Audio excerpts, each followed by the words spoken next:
The customer brought their vehicle in, reporting that the check engine light was on. I began by connecting a scan tool to identify the issue.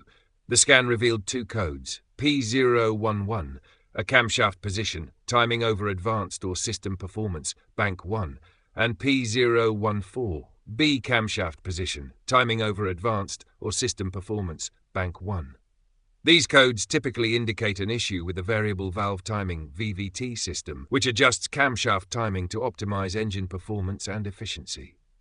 To gather more information, I performed a road test while monitoring live scan tool data. During the test, I noticed that the VVT control solenoid parameter intermittently dropped out.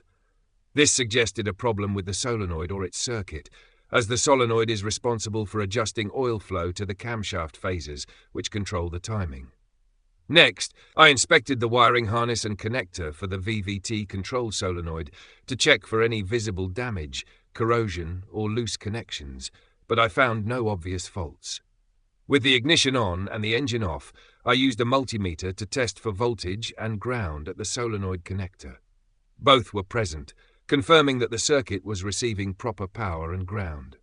To verify the issue, I tested the solenoid itself using the multimeter to check for continuity. Continuity was not present, indicating that the solenoid was internally faulty. This confirmed that the VVT control solenoid was the root cause of the problem. I replaced the faulty variable valve timing control solenoid with a new one and cleared the fault codes. After completing the repair, I performed another road test to ensure the issue was resolved. The vehicle operated properly, the check engine light stayed off, and no fault codes returned. This confirmed that the repair was successful.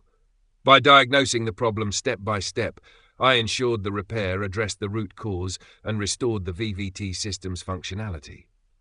Proper camshaft timing is essential for optimal engine performance, fuel efficiency, and reducing emissions, so resolving this issue was critical for the vehicle's operation.